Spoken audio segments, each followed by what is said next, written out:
Hi everyone, this is your superpower kid, Neva Lee Recla. I'm so excited for today's interview. We are talking about how your story can change the world. Now, listening to that question, how can your story change the world? Well, on today's interview, we are going to be talking about just that.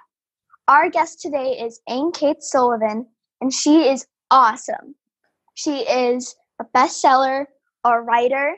She is a new podcast host of Wisdom of the Ages, coming soon in the Superpower Up Network.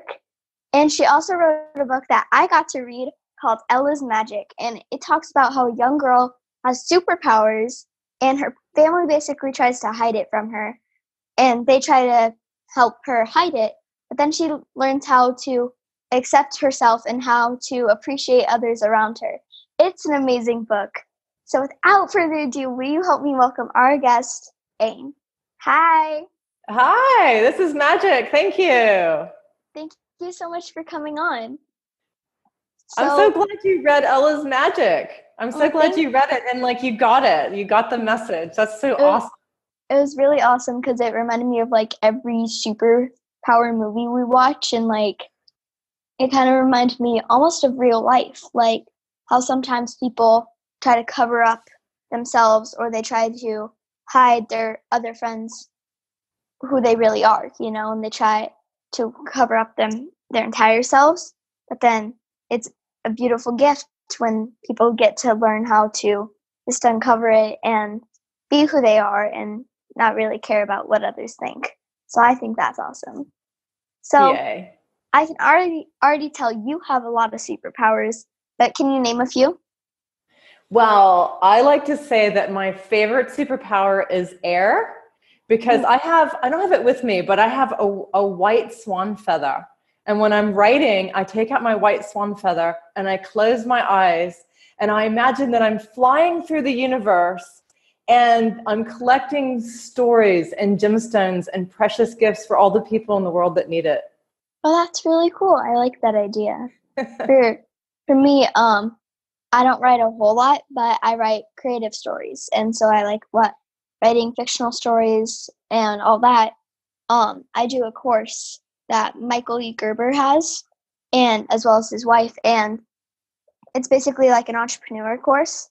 And they talked about how go outside, get in your space, and write down what you're here to do, and write down basically what your superpowers are and how you can change the world. And so I went outside for about 30 minutes. I sat down, I got a towel, laid it out, and I played some music, and I got to writing, and I just wrote until I couldn't anymore. And that's really awesome, being able to have that creative mindset. I think it's so important. I think it's so important really for everybody to go out and do that, especially if you're creative. But when I was a kid, I had this really cool mom. She's an artist. We're getting ready to go see her art show, which is on black holes, exoplanets, and blue star implosions. So she's super cosmic. Her superpower is the paintbrush, but when I was a kid, she was never afraid of the imaginal world, the mythopoetic imagination. And so she would go out and she would say, okay, go sit down next to that tree and talk to it and write a story. I sent you another story called A Story of Becoming. And that was basically what I did. I just went and I sat down by this apple tree and I'm like, tell me about yourself. And that was the story that came through, That's cool. That's really cool. It's a different way of writing. It's not, you're not following an outline. I think you're following your superpowers when you do that. Exactly. You're following your heart. And I like explaining it as the bright light in the dark tunnel, pretty much. Definitely. When you're saying that, you reminded me of our host of Sex, Love, and Superpowers, Tatiana Barronday.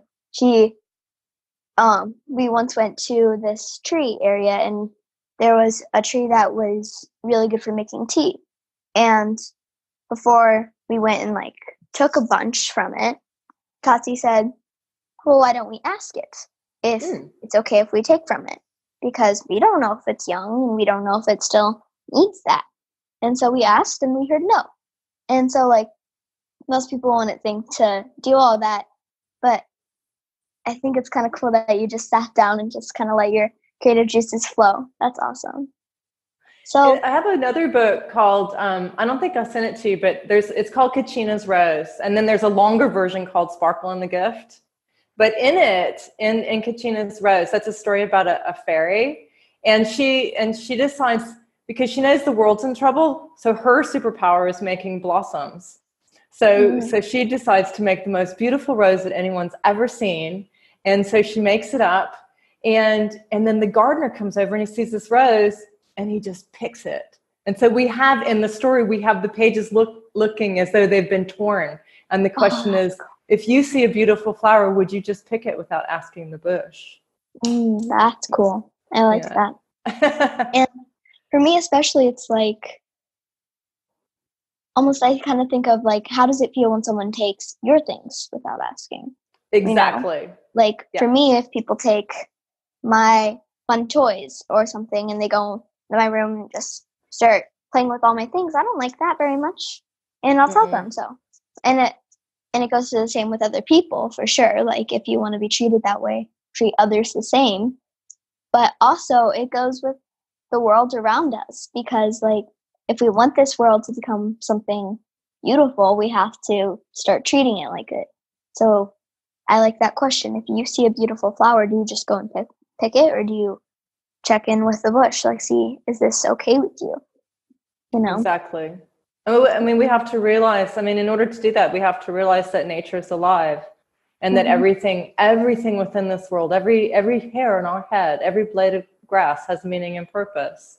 And so if we're just walking down a trail and we see a pretty stone and we pick it up, we don't know what that stone might be doing in that spot. We don't know what vibration it's holding, you know?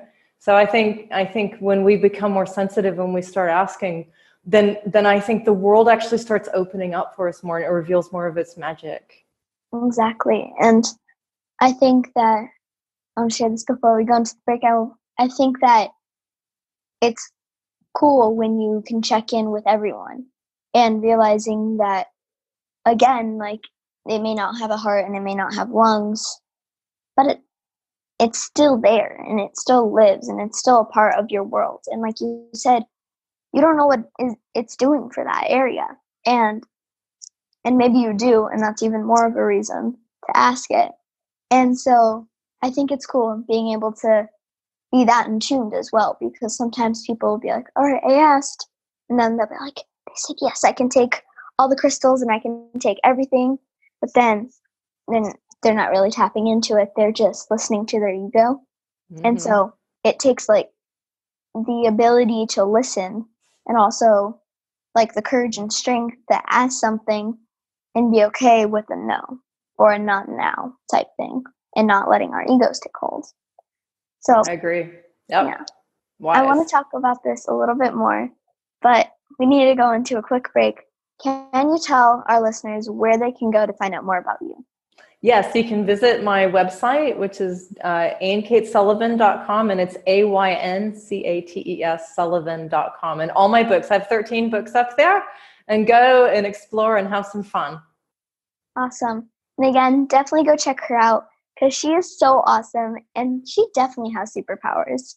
So we've been talking with Ayn Cates Sullivan about how your story can change the world. We'll be right back after the break.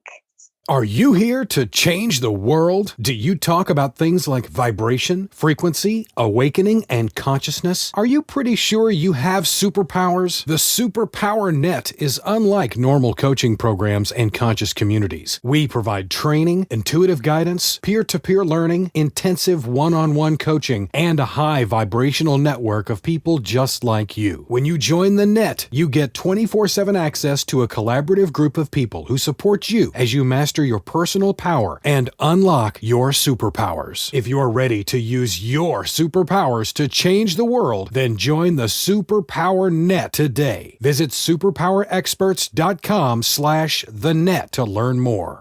Okay, we're back, and we've been talking with Ayn Cates Sullivan about how your story can change the world. So before we get back into our amazing topic, would you like to do funny FaceTime with me? Absolutely. All right, we're going to make our funniest faces in 3, 2, 1.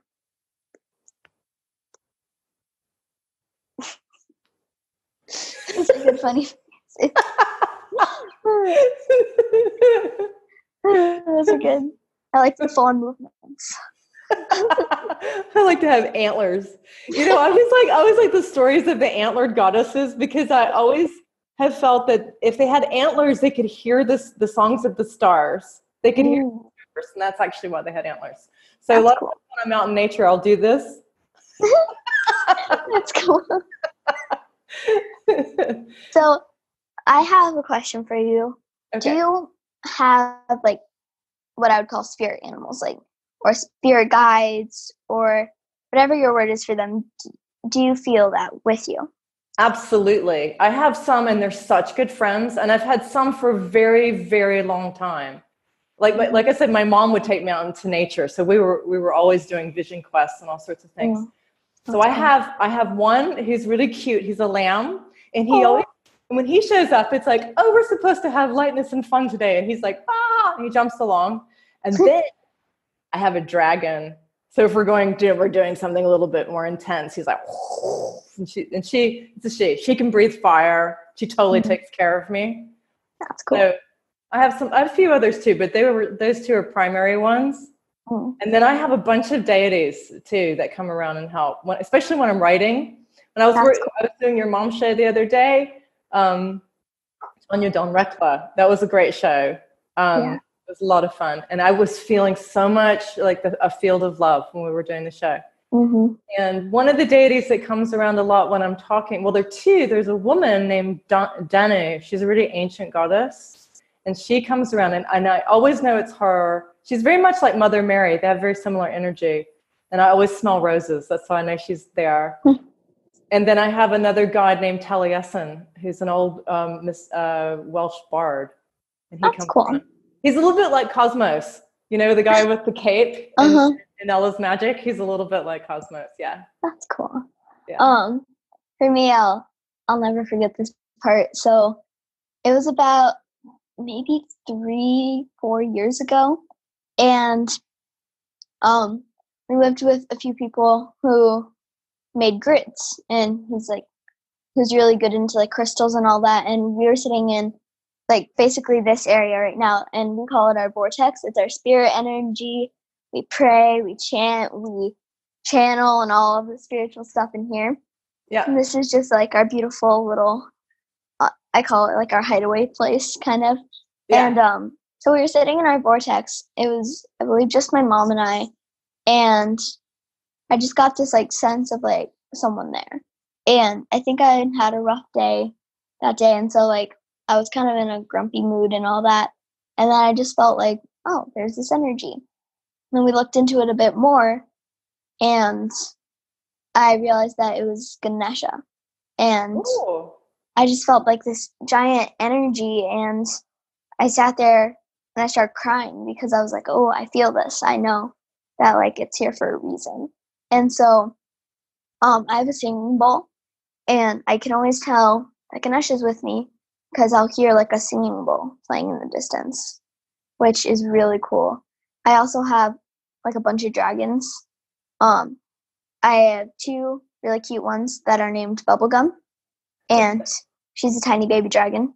And then I have one that is named like Love, and they're my little friends, and kind of free. The same for me that happened to you. Like I can always tell that it's playful energy. And then I have a big dragon that's named Ash, and he's full on black, and I can tell he's there when I just feel this like sense of almost like a king, like just this powerful presence. I also, when I was younger, I had a bunch of different dragons. I named one of them Boat and Brick. I couldn't come up with very creative names, so I just named inanimate objects. But we also have these guides called Love that come to us, and they are this group of, I don't even know what they are, like spirit entities is what we can call them. And I had a dream about them, and it really scared me at first because like they didn't look all that friendly. And so we looked into it and realized, oh, they're here to help us.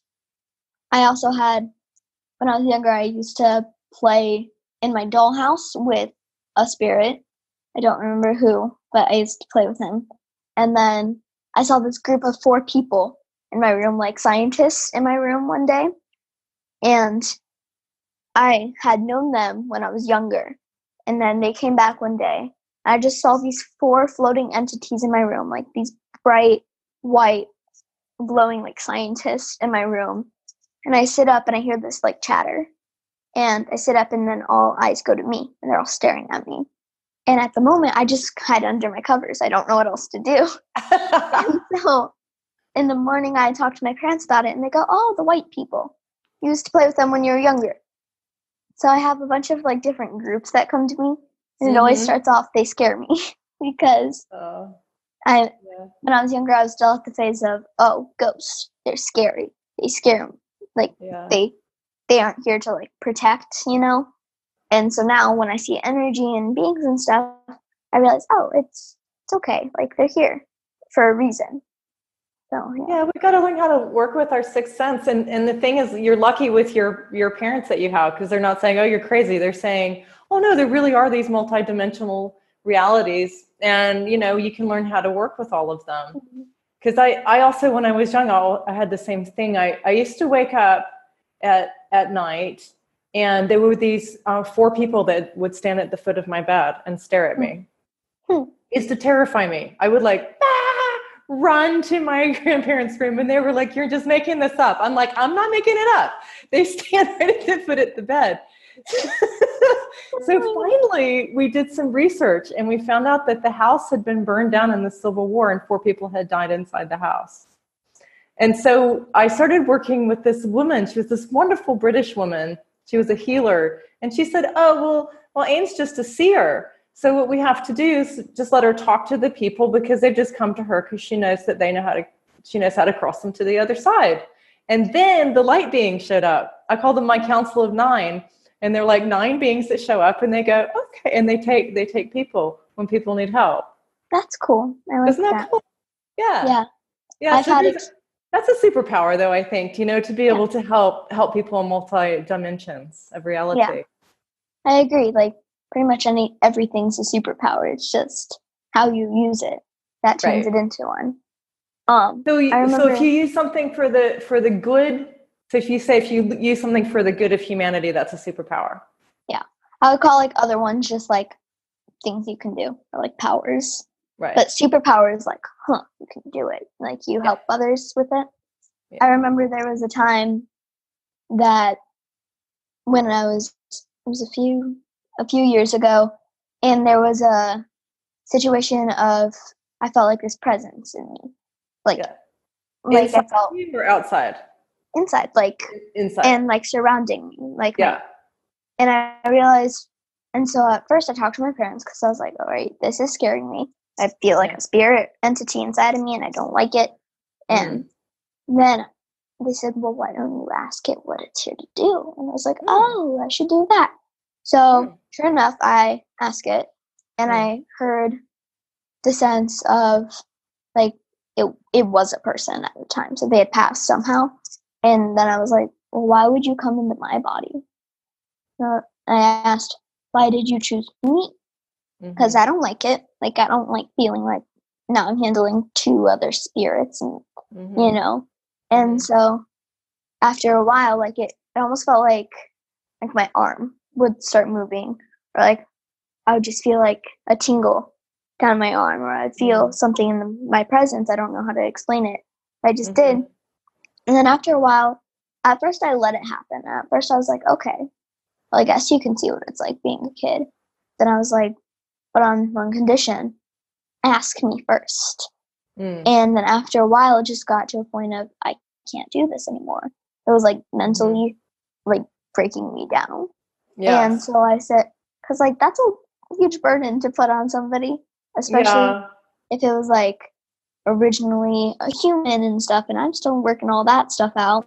And so I just said, and after a while I said, go find somebody else. I said, thank you for the experience, not into it again. Go find somebody else who's actually more willing.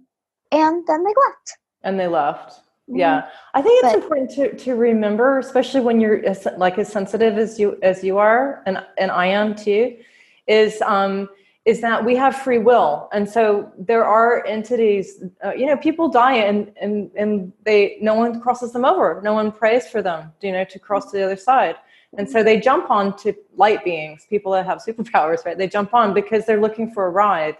And so usually we can ask them to, but sometimes they don't want to go. They're earthbound. They don't want to go anywhere. And so and it's our free will. We can decide at any moment whether, okay, yeah, you can carry on riding with me, or nope, which is exactly what you did, which was really smart.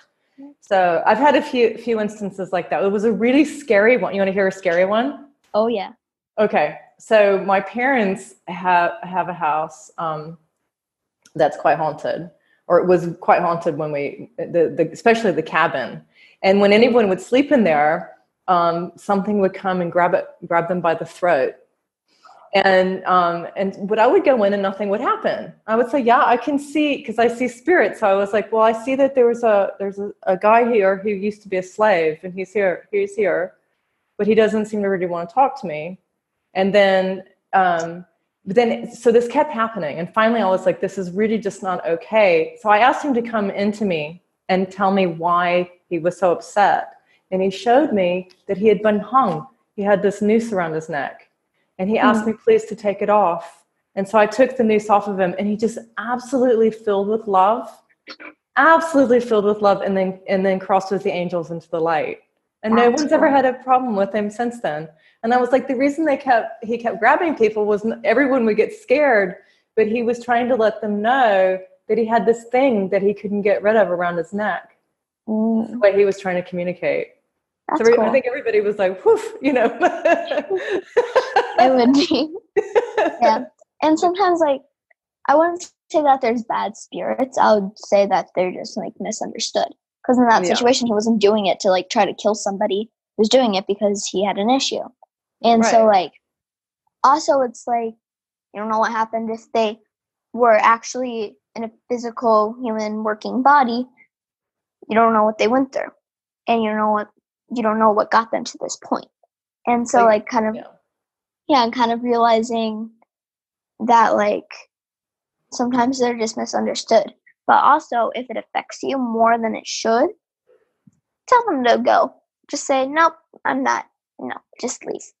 And, like, sometimes they're a little bit mischievous, and that's why I like playing with fairies and spirits and stuff like that, because they have that, like, kid-like energy, but sometimes they just forget to listen. And so something we did once, and this was with the same situation, we put salt in my front door, around my front door to my room, and then we put a little bit in my bed to help kind of release some of the spirit energies. And we also like took a bunch of crystals and laid them around that area, because like it just got to the point where no, I couldn't anymore. And that's okay, because sometimes you just need that.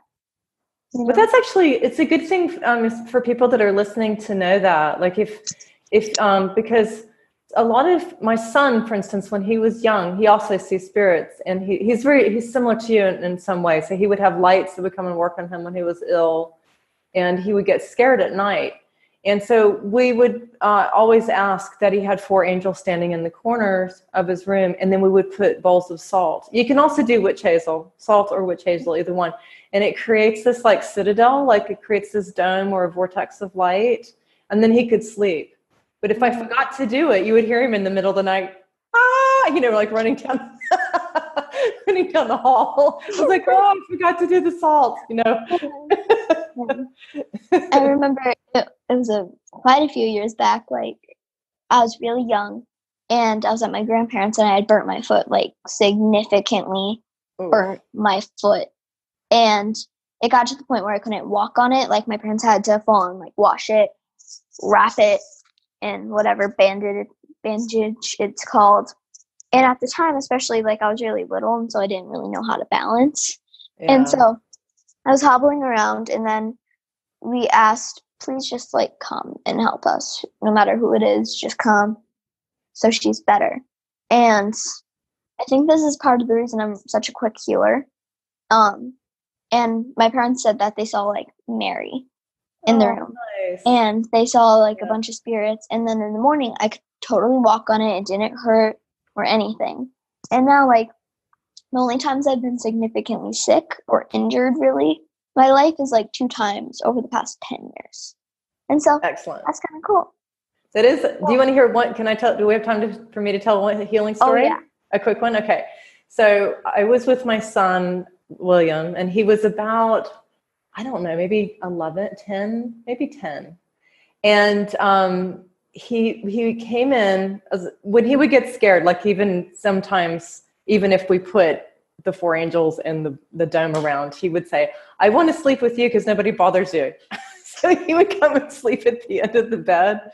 But I definitely set a very strong field. But he was down there and he said, "Mom, I'm not feeling good. My tummy really hurts."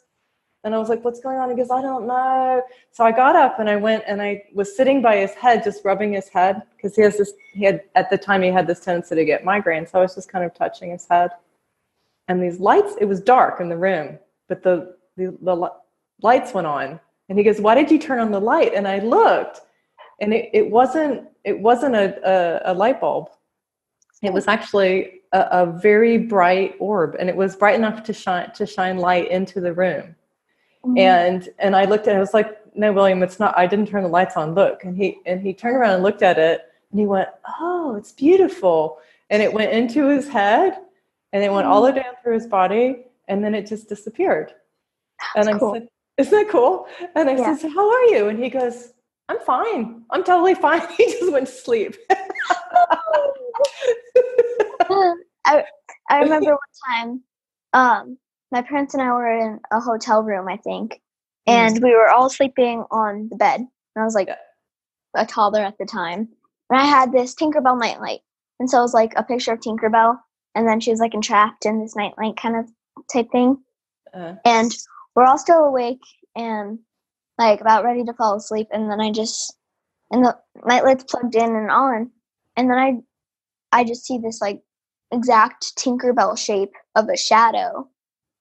And it's like, it flies over to the nightlight. And I go, and I wake up my parents, I go, "Look." And then it just flies away. And so that's kind of cool.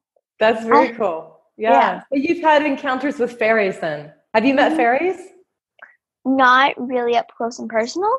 My dad has. He explained to me that I have a fairy house that a friend and I made, and I'm probably going to put it back outside.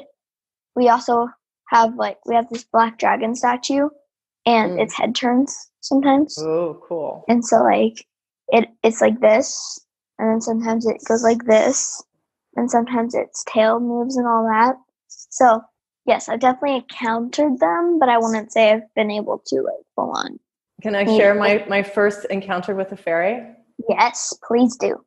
So I was in Ireland, and Ireland's really known for its fairies, you know. Mm-hmm. So but at the time I'd never seen a fairy. I'd heard about them, but I'd never actually seen one.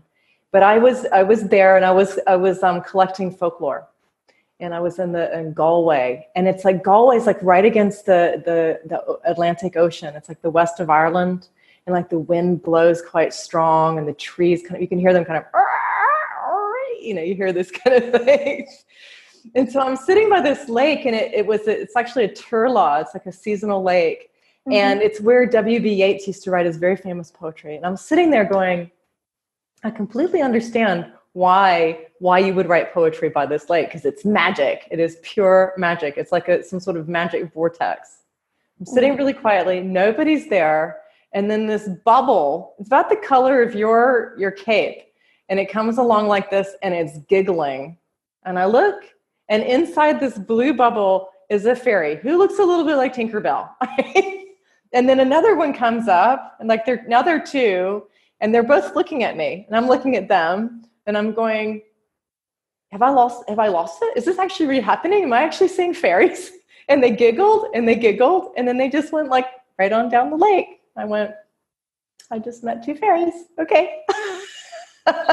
See, you are very nice to them. I would have just been like, oh my goodness, will you come to my house with me? Will you travel with me? Can we become best friends? What do you eat? How do you live? Do you have a pet? And then I'll just like rapid fire ask them questions. And then they would probably just laugh at me and walk away. I don't know. I mean, I've gone back since then. I've never met those same fairies again, but I've had other fairy encounters. But the first time I think it was so surprising because I wasn't really sure that there was such a thing as a fairy, that it was a real. So I just had to like incorporate that for a while. Like, oh yeah, there are such things as fairies. Okay, got it. So the next time I had a fairy encounter was with a very, very large fairy. It was 13 feet tall. That's a thing? That's a thing. He was called one of the she, and he was white. But he was beautiful and so kind and so sweet. And he was absolutely sensitive to the earth, to everything. He had long pointy ears, and he was bald.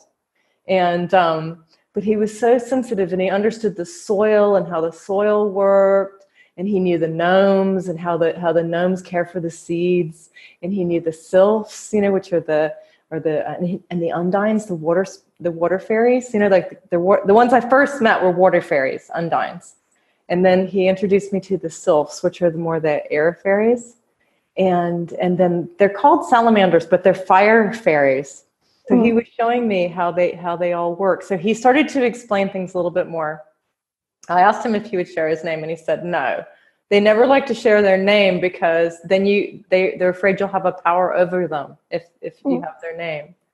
But they're very, very lovely. They appear in my story. I write about them in my fictional books. But I have to say that nature's so alive, and if we're not afraid to step into our mythic imagination, if we're not afraid to see with our extra senses, then oh my gosh, we would live so differently in this world. Do you think we would do any of the crazy stuff that's going on? We wouldn't.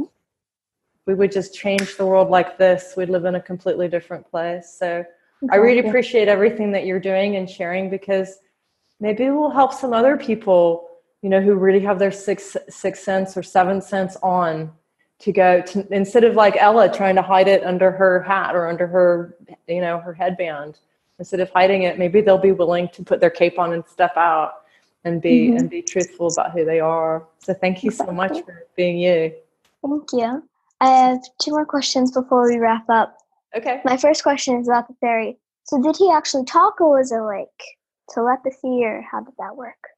It's a little bit like when I speak to a tree. If I'm gonna sit with a tree, and sometimes when I first start talking to a tree, I'll speak aloud, because sometimes trees are sleepy, and when you speak to them, they go, somebody's listening, and then I share my energy with it, and then the tree will share an energy with me, and then we're connected telepathically. So after that, the communication's telepathic, and it's the same with when I'm working with a fairy. I might speak to them aloud, but I don't want to scare them. And so I need to stay very, very receptive and loving, and just stay in a very high space. Because if I drop into fear, I'll lose the connection. And if I can stay in a space of love, they can handle being in the same vibratory level as I can. So we can have more of a conversation. But it's hard to stay on the same vibratory rate. I think that takes practice. Yeah, I definitely think it would. Yeah. Also, was it like a full-on body, or was it like a spirit you saw? No, he had a full-on body, just like anybody. He had to sit down so I could talk to him. When I met him, I was in an ancient cairn. I had to crawl into it, and I knew that it was famous for the she, that people had encounters there. So I sort of had a heads up, and I asked to meet one, and I didn't know if I would or not. But he said, "Why are you here?" And I said, "I came to meet you. I really want to befriend you. Humans always want something," he said. I said, No, really, honestly, it's just coming for friendship. I want to understand more about the earth. And when I started talking about the earth and saying I really wanted to understand more and how to live more in alignment with the earth, he became much more friendly. And so he started to interact with me. That's cool. Yeah. So how would you say your story changes the world? Well, since I'm a writer, I mean, I understand that the wisdom of the ages can be carried through story form. It really literally can. Like, we have Ella's magic, and Ella and her story shares what's happening to her as she starts to present her skills and her gifts. And Ella's story is not so different from my own story. I mean, I was terrified to tell my friends at school that I saw ghosts, or that I did all this wild spiritual work. So it took me a long time to go, as a matter of fact, I engage in multiple realities all the time, every day. But finally it's been okay. And the more that I've shared it with people, the more they've gone, I do it too. I didn't want to tell anybody, but I do it too. Oh my goodness. It's hard, and it's kind of scary. Like, for me, I see energy, and for me it appears in like a bunch of small, very tiny rainbow dots, and I just see it moving around people. I can choose not to focus on it, but it's really hard not to, because like it's in everything. And I remember when I first discovered it, I was terrified. Right. Because it started off like really big orbs, and sometimes I'll still see like orbs about that big, and they just like appear, and I'll see them in the like corner or something, and I don't know what to do with them. Then I realize, like these are just energy balls, maybe a pent up energy and all that.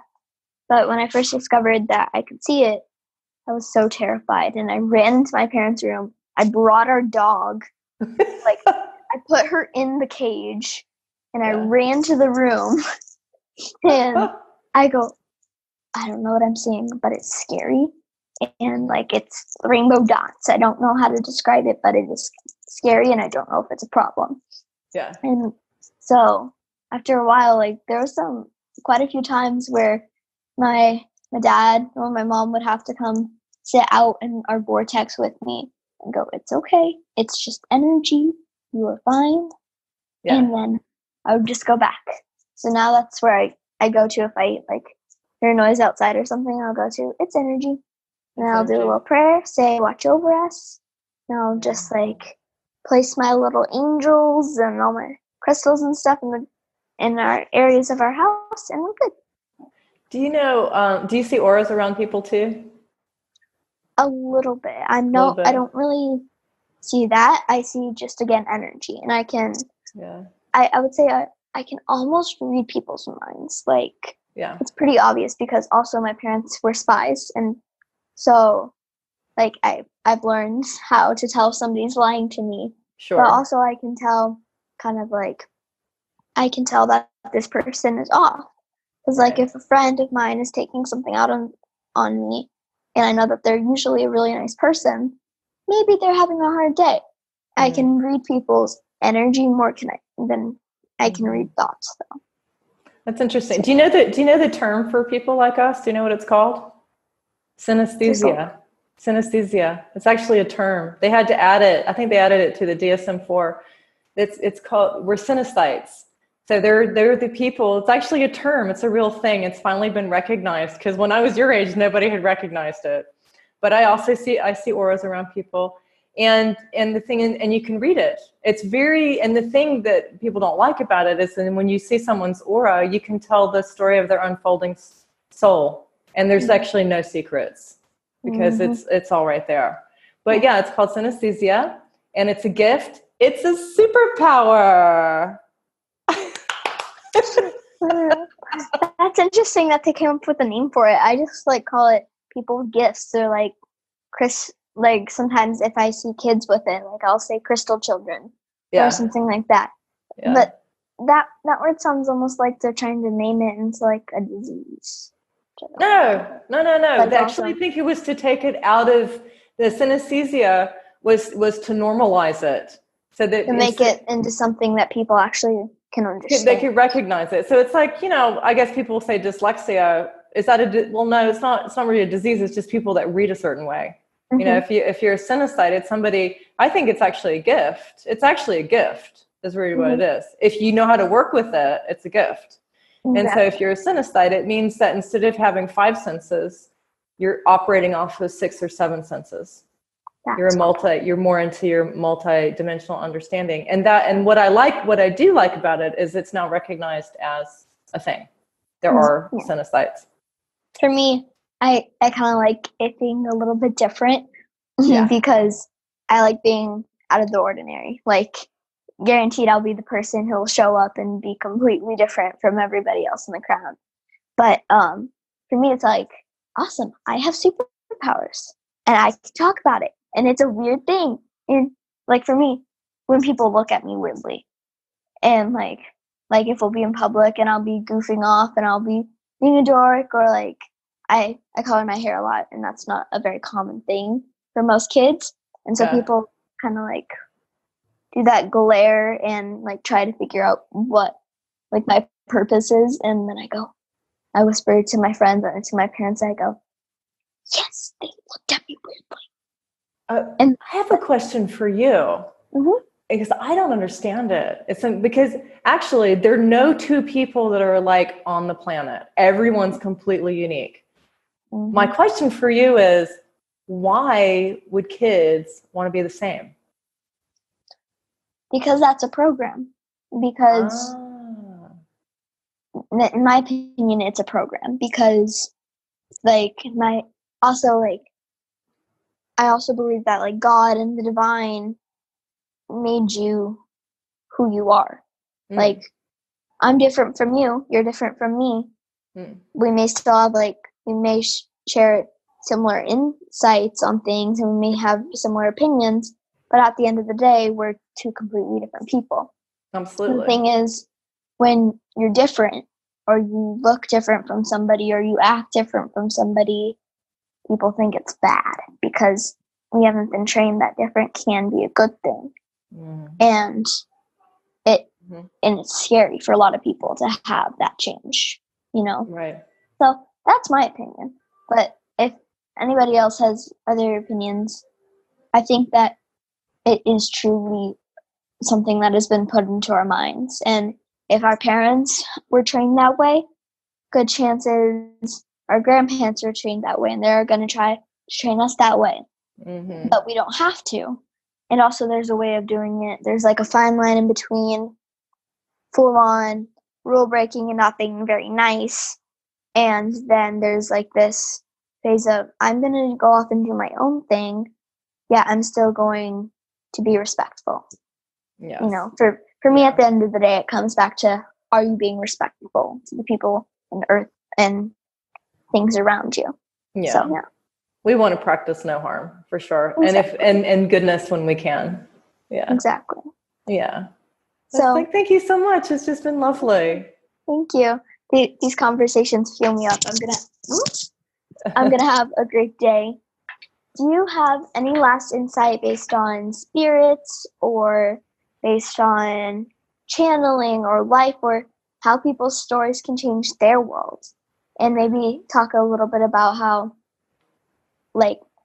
somebody's life or somebody's choices can impact their future.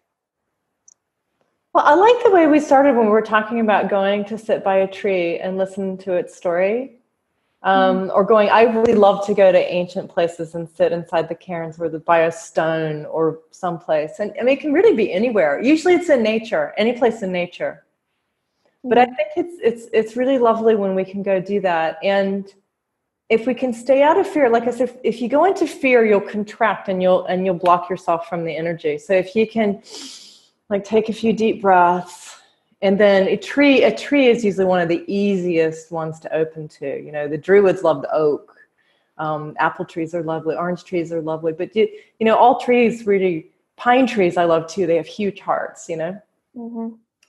So if you can go and just start to open up in that multi-dimensional way and just feel the love of a tree. And then from that, you might, if you have a pet, you might just see if you can commune with an animal. Like I commune with all my animals by I send them images, and and then they send them back. And then they're really confused when people don't do that to them. Like, why aren't they talking to me? Yeah, I have conversations with my dog all the time. Oh yeah. So they just send you this like stream of imagery, and you send it back, and then you're engaged. And so to understand that we can communicate all the time, and then to try to like we can start to engage those worlds more and more and more, because like you said, there are spirits that hold the field of love. I mean, and to stand like what I was doing with Tanya the other day, we were just standing in this field of love. It's incredibly powerful. It's incredibly healing. And I believe it's the way forward for humanity. Me too. Yeah. That's great advice. As well as trees may have little spirits, and they may have maybe little gnomes or fairies around them. You just have to tap into it. Because again, if you go into fear, good chances it's not going to happen. No matter how much you're like, I want to meet you, I want to talk to you, even then it's going into being selfish, and the spirits and fairies and stuff aren't going to have that. They'll be like, no, that's not my energy, and they'll leave. And I've had that personal experience. So again, just don't go into fear. And like you said, I think we could have a really amazing world and life if we don't. So thank you so much for coming on the show. I really enjoyed talking with you. Can you remind people one last time where they can go to find out everything about you? Yes, you can go into AynCatesSullivan.com. All my kids' books are up there for all superpower kids. So it's AYN, AynCatesSullivan.com. And I have lots of audios and different things people can follow on there too. But yeah, Sparkle, all the Sparkle books are about young girls with superpowers, and then there's Ella's Magic, of course, too, for the people who are ready to peel back the headband. Awesome. I will definitely be checking out like all of your books, because you are so amazing. And again, thank you for coming on to my show. And kids, remember that we all have superpowers, and we can change the world through our stories. Bye.